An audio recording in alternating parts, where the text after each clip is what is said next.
An emergency broadcast on TV announces the existence of a new virus that has appeared in an airport. Infected people become incredibly violent, and soon the airport is on fire. 2 months later, the virus has spread around the world, becoming a global pandemic. It transforms people into zombie-like beings called ferals, and they're seen as raging beasts. The government tries to establish a quarantine, but many citizens protest against it and fight for the rights of the ferals, saying they're people too. The army has to take over the streets and fight civilians to try to send them home, only to make the whole situation worse. One afternoon, all TV channels lose their signals. Abigail and her brother get a call from their father, the pilot, who explains he has lots of work to do helping people and promises they'll be safe with their mother. At that moment, they hear a noise from upstairs, so the family runs out of the house. When they're about to get in the car, a feral jumps out and tackles the mother to kill her. Abigail immediately hides under the car and has to watch how the feral attacks her brother too. When a police siren starts wailing nearby, the feral runs away. Afterward, Abigail hears her brother call her name, but her mother transforms into a feral and finishes killing him. When Abigail cries, her mother hears her and goes after her, only to then get shot by Cassius. He rescues Abigail and she thanks him with a hug. Her brother starts transforming too, so Cassius makes Abigail close her eyes before shooting the boy as well. 10 years later, the world is in a post-apocalyptic state. There aren't many humans left and nature has taken over cities. In the forest, a now teenager Abigail and Cassius are hunting. It's clear that Cassius has trained Abigail well because she kills a deer with an excellently aimed shot, although Cassius scolds her for rushing and not being patient. When night falls, the duo stops to camp and Cassius makes sure all the tripwires are in place. A few hours after they fall asleep, one of the tripwires makes a noise and startles Cassius awake. He comes out of the tent to investigate and finds some fuzz stuck in the wire. Then he hears some noises nearby, so he rushes to keep the horses calm and takes out his gun just in time to shoot an incoming feral. This was probably a scout sent by the horde, so Cassius wakes Abigail to leave. For the next few days, the duo keeps traveling, and whenever they stop to let the horse rest, Cassius continues training Abigail. One afternoon, they stop riding when they see a car nearby and quickly take their guns out. They see a man shooting down a feral while a second creature approaches him from behind. Abigail wants to help him, but she shoots too quickly and the bullet hits him together with the incoming feral. The creature in the car comes out to eat and Cassius has to bring it down. Afterward, Abigail searches the car for supplies and Cassius finishes the poor man with a machete before taking his shoes. A radio in the car tries to contact the driver and Abigail wants to warn them about the feral horde in the area, but Cassius tells her to ignore it. At that moment, more cars show up and a group of survivors surround them with weapons. They check the dead guy's body and see a human killed him, so they assume the duo did it just to rob him. When the leader threatens to kill them, Cassius and Abigail attack the two nearest people and knock them down to steal their weapons. Things are tense as both sides point at each other, so a pregnant woman named Megan comes out of a car to try to calm them down. At that moment, the horses make some distressed noises and a feral horde appears around them. Everyone immediately opens fire, killing as many ferals as possible to try to keep them away. There are too many of them, so they still manage to get close and Cassius and Abigail have to use their blades too, fighting them hand to hand. However, the other survivors are only good with guns, so soon the ferals start killing them one by one. A woman gets a Molotov bomb ready but is attacked by a feral, so it falls on a car and causes a small explosion that throws Cassius back. One of the survivors gets bitten, so he tries to self-delete, but he's run out of bullets and transforms instead. The leader is grabbed by a particularly big feral and slowly beaten to death. Megan's husband David is also tackled by a feral, but he manages to kick it off. Abigail helps the couple get in a car and Cassius kills a few more creatures before joining them. When they take off, there's a feral on the car roof, so Cassius stops the vehicle rather suddenly to make it fall. Abigail uses the chance to grab their things before they finally escape. The big feral notices that they killed his girlfriend and roars in fury. Once they're on the road, Abigail checks their ammo and notices they've lost most of it. Megan explains they were traveling to a colony on the riverside and that she's in her 35th week, so the baby will be here soon. However, Abigail and Cassius think searching for colonies isn't worth it. They've already seen a bunch of them and they never survive. Suddenly, the car stops and the group discovers the engine is dead, so they have no choice but to continue on foot. Moments later, the group makes it to an abandoned town and agrees to spend the night there. They search a building to make sure there aren't ferals around and make camp. Megan offers to share her food, but Cassius and Abigail only eat what they hunt to avoid the infection. The couple explains they talked to the colony on the radio, so they know they have plenty of supplies and doctors. It's a week's travel to reach it, meaning the risk is high. In return, Abigail tells them that she and Cassius are trying to get to the west coast and escape to the islands by boat. After Cassius sets up the tripwires outside, he takes out a map and tells the couple what path to take to reach the colony. However, he refuses to go with them, saying the horde will come back for revenge. Abigail talks to Cassius in private, insisting that they should help the couple and that maybe this colony will be different. An argument ensues, yet Cassius still refuses to help. In the middle of the night, the horde finds the broken car and follows the road to town.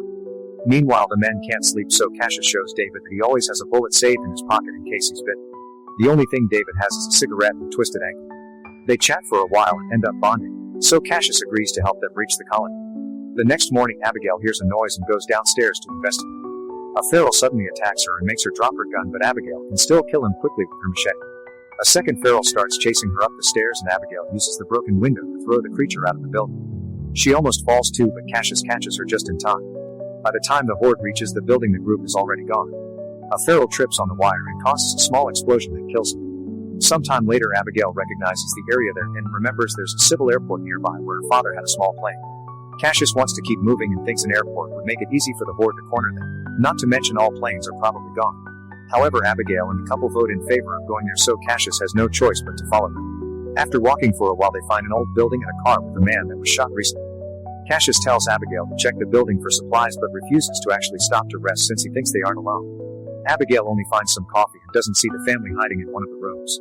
Cassius checks the trunk of the car and finds a wheelchair, so they use it to transport Megan. After the group leaves, the horde finds the building and completely massacres the family in a matter of seconds. When they finally make it to the airport, there are no planes around. David and Cassius begin arguing about how to proceed, but Abigail interrupts them when she finds her father's hanging. Fortunately, there's a plane inside and David has the mechanical knowledge needed to fix it. While he works, Cassius and Abigail search the building. Abigail finds a picture of her with her dad on the floor and puts it back on the wall. At that moment, the horde arrives, so the group rushes to get on the plane even though it isn't ready yet. Cassius opens fire to slow the horde down, and David moves the propeller manually to help the plane start. Abigail's knowledge of flying is vague and the plane is going slow, so the horde is getting too close.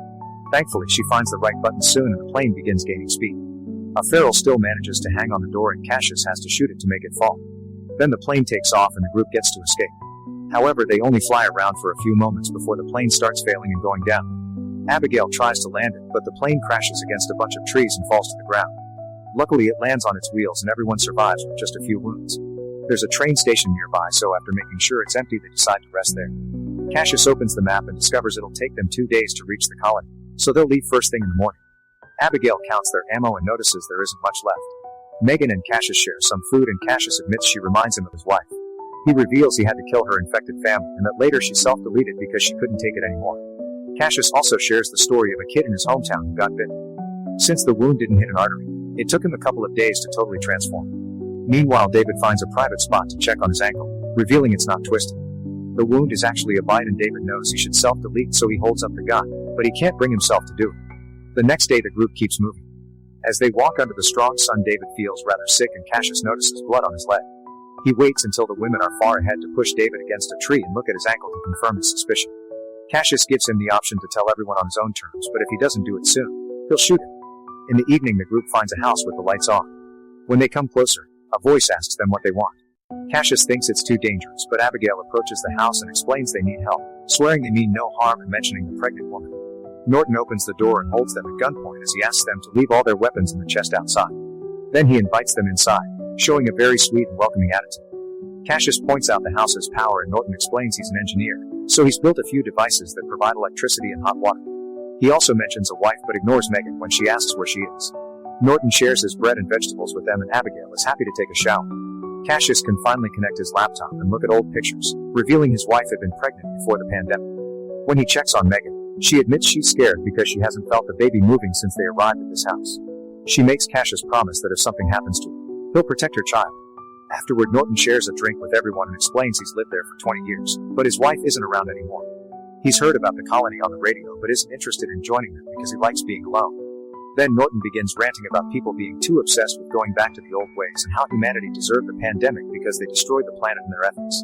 He even compares the virus to evolution, saying only the strong people have survived. Cassius notices a strange knife on a table, but Norton takes it away. Feeling sicker by the second, David rushes to the bathroom and notices the infection spreading. When he comes out, he discovers his friends are unconscious because the drinks were spiked by Norton, who has put on a lab coat and is holding a strange machine. He can tell David is infected and activates the machine, which makes a noise that causes David to collapse in pain. Norton explains the device is like a dog whistle that only works on the infected before David passes out. Meanwhile, the horde has found the train station and continues their search. Moments later, David wakes up to discover the whole group has been tied up in a basement. Norton is there taking notes for his experiment and reveals that he's got his infected wife locked up in a cage.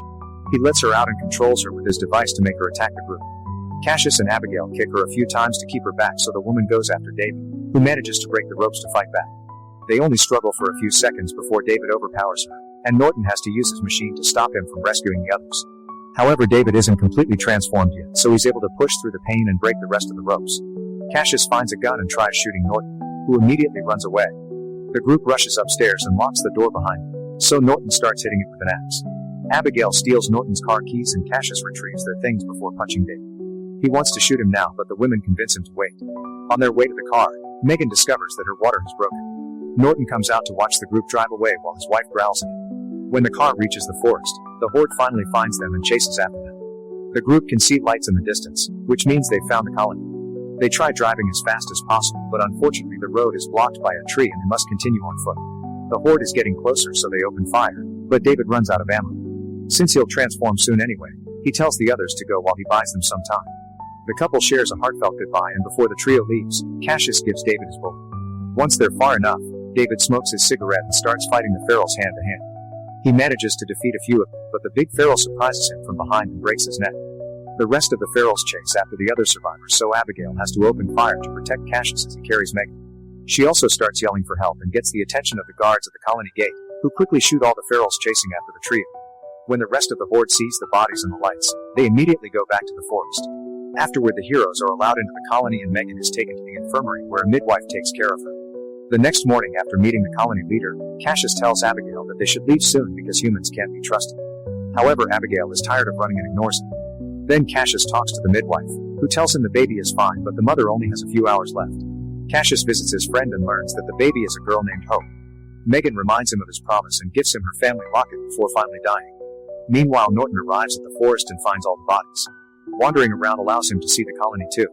At that moment, the horde tries to attack him, but he immediately controls them with his device and announces it's time for revenge. Back in the colony, Cassius is taking care of Hope and wondering what to do next. Abigail bonds with the local teenagers and joins a little party in the evening. Alcohol is passed around and two guards fall asleep, so a few teens use the chance to enter a tunnel. Abigail follows them and discovers a strange remote control, but when she touches it, Roderick stops her. He explains that the entire boat town is mined and the remote will blow it up if the ferals manage to invade it. Humans can be saved from this explosion by using a hatch on the ground that will take them to an abandoned dam. The next morning, Norton sees a guard on a boat and asks for his help. After getting rid of him, a feral jumps into the water and climbs into the colony to kill the other guard too. Now Norton can send out the entire horde to attack. As survivors are killed all over the place, a few armed people come out to fight. Abigail saves Roderick from a feral before assigning tasks to the teen gang. Those with weapons must find a higher position to open fire, and Roderick must guide survivors to the dam while she goes looking for Cassius. As panic takes over the colony, the midwife takes Hope from Cassius so he can search for Abigail. The people with guns are starting to run out of ammo, and the colony leader tries to run away, but a feral immediately kills him. Abigail shoots a feral that almost kills two young girls while Cassius stabs a creature to save two teenagers. Then Abigail and Cassius finally reunite and start fighting the ferals together using a combination of guns and hand-to-hand combat. When they see it opening, they try to join the evacuation, but Cassius gets distracted when he sees Norton and a feral tackles him down. Cassius manages to stab the creature only to be found by Norton, who starts kicking him while talking about making a safer world. After some struggle, Cassius manages to stand up and pushes Norton against a wall to smash the device over and over until it's broken. Then Cassius runs back to Abigail while the ferals jump on Norton to kill him. The survivors finish crossing the tunnel and make it to the dam, so they ask Roderick to activate the explosives, but he hesitates because Abigail isn't out yet. In the colony, the big feral tries attacking Abigail, so Cassius hits him with an orb. When the creature falls, Abigail notices his bracelet and is horrified to realize this is her father. The shock leaves her frozen, so Cassius has to snap her out of it and drag her to the hatch. The duo gets in the tunnel right before Roderick gets tired of waiting and blows the place up, killing every single feral in the colony. Afterward, the survivors discover an infected man among them. As Cassius tries to calm him down, a feral jumps out of nowhere and kills the god. Then it turns to attack Cassius, triggering a fight. They continuously hit each other until they fall to the ground, where the feral almost bites Cassius. This time, Abigail is patient and waits for the right moment to shoot, killing the creature without hurting her friend. The survivors watch the colony burn and wonder what to do next. Abigail tells them they can build a new home in the dam, and Cassius reveals he stole Norton's notebook with the instructions to build a generator. Make sure to subscribe and turn on notifications so you can watch more videos like this. Thanks for watching.